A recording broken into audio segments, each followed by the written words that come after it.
Na visão global da homeopatia, é muito interessante que você consiga conciliar esses aspectos. Primeiro, uma piora dos sintomas da doença, seja orgânica ou seja emocional, e ao mesmo tempo um bem-estar. Esse bem-estar ele pode ser dividido em dois tipos. O primeiro é que o paciente se sente melhor. Ele pode dizer que está mais tranquilo, mais confiante, mais calmo, mais animado. Entretanto, existem algumas formas indiretas. É o segundo tipo de melhora. O paciente diz que agora estão cuidando melhor dele, agora a medicação parece que está funcionando melhor, a alimentação está mais adequada. São manifestações de que algo no ambiente está melhor. Vocês vão perceber também que a gravação terapêutica eu estudei em várias patologias de acordo com a literatura médica, especialmente a hanseníase, tuberculose e sífilis. E é tão interessante que todas elas tenham alguma coisa a falar sobre a gravação. Tem trabalhos, artigos na literatura, por exemplo, de tuberculose, em que um número grande de pacientes foi acompanhado e eles faziam uma investigação para ver se a piora dos sintomas não era devido a uma outra patologia, a algum outro micro-organismo, e não era, e eles mantiveram o tratamento e começaram a ter essa conduta, chamando essa piora inicial de reação paradoxal. Em relação à sífilis, a gravação terapêutica tem uma curiosidade.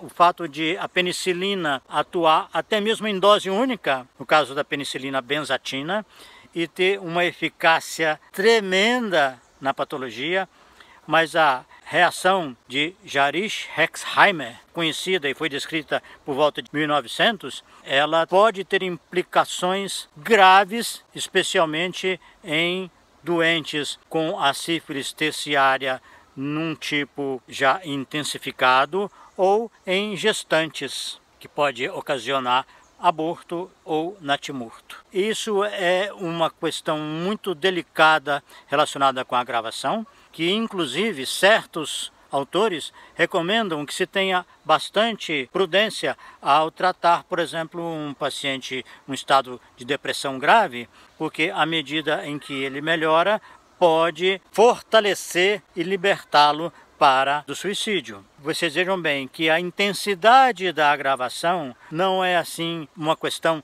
para se levar como se fosse a physis, o equilíbrio, a natureza toma conta e protege a pessoa de si mesma. Não devemos pensar assim. Devemos sim ter cuidado com a agravação. Então, a primeira coisa na hipótese que eu comecei a descrever para vocês é que a pessoa que vai adoecendo progressivamente, seja no mental ou no orgânico, tem, em tese, uma propensão para fazer com que essa piora que ainda está no nível energético escoe primeiro e promova uma agravação. Esse dado é muito importante. Uma paciente, por exemplo, que teve problemas no útero, migrou para a mama, depois para a tireoide e finalmente ela estava com a paralisia facial, tinha todos os indicativos para uma agravação, porque ela estava nessa escalada de piora, num tempo relativamente curto, de poucos anos.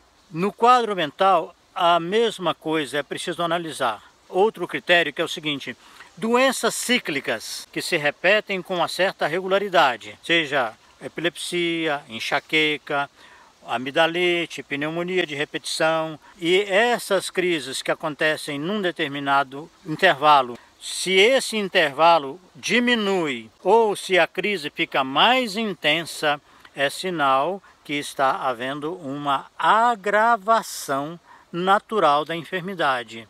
Num tratamento homeopático, esse paciente, em tese, teria mais chance de fazer uma agravação. No campo mental, nós temos os pacientes estagnados há muito tempo e que podem iniciar manifestações de piora do seu quadro mental. Isso sinaliza que está ocorrendo uma agravação espontânea. Com um medicamento homeopático adequado, aumenta a chance de que isso venha a ser manifestado como uma agravação terapêutica. Então podemos caminhar para as conclusões, dizendo que a agravação geralmente precede as exonerações, como também o retorno de sintomas antigos. Essa sequência pode não ser assim muito clara. Começam os sinais de agravação e pouco tempo depois, quase que simultaneamente, aparecem já os sinais exonerativos. E isso é preciso que o homeopata tenha muita clareza para discernir que as duas coisas estão acontecendo e ajudar o paciente a compreender o que está acontecendo com ele. E, havendo sensação subjetiva de bem-estar, pode-se aguardar dentro dos limites da gravidade. Se houver qualquer chance de complicação, é preciso tomar todas as providências e intervir para que isso não aconteça, preservando o paciente e o profissional a si mesmo de qualquer risco de negligência. Outra questão importante é a questão ética. Considerando que o conhecimento sobre a agravação aumenta dentro dessa teoria, já podemos dizer para alguns pacientes, e é nossa obrigação dizer, que o caso, sob qualquer terapêutica adequada, tem possibilidade de agravação, para que o paciente não se sinta enganado, ludibriado por falta de informações. Ele tem que participar ativamente dessa escolha para responsabilizar-se também pela sequência dos efeitos da terapêutica.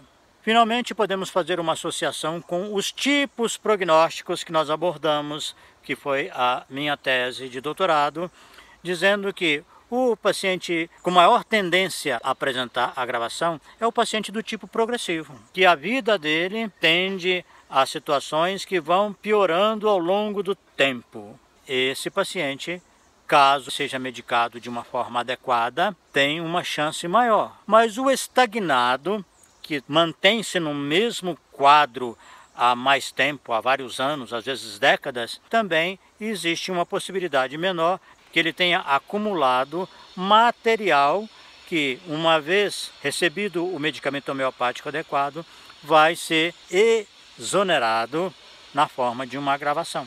Vocês têm no livro um estudo extensivo a respeito de como hoje a medicina lida com a agravação terapêutica em vários casos, não é apenas nesses que eu citei. Os exemplos são muitos, inclusive epilepsia se sobressai em alguns medicamentos que atuam de forma já conhecida no sentido de provocar essa agravação. É muito interessante mesmo observar que a conduta tem sido manter o tratamento mesmo na ocorrência da agravação, o que condiz com a literatura homeopática.